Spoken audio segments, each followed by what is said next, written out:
वो हमारी मरियम बाजी ने तो मजबूरी में उन्होंने बताया ना कि जेल के अंदर, मैं वैसे कोट लखपत में मैं वाहिद पीटीआई का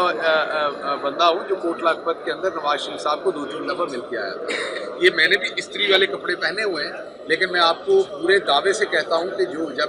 जब मैं मिलने गया था तो मियाँ साहब ने जो कपड़े पहने होते थे, वेस्ट कोट पहनी होती थी, शलवार कमीज पहना होता था, उसके ऊपर एक रिंकल नहीं होती थी, एक सलवट नहीं होती थी, बिल्कुल ज़बरदस्त इस्त्री हुए होते थे। अब ये तो मियाँ साहब कभी मिले तो मैं उनसे पूछूंगा कि इतना बड़ा जुल्म कि खुद तो आप इतने ज़बरदस्त कपड़े पहनते थे और हमारी हमशीरा, हमारी बहन, हमारी बाजी जो वहाँ थी, वो बेचारी फ्राई पैन गर्म कर करके उसके साथ इस्त्री कर रही होती थी उसी जेल में होते हुए। तो इसलिए अब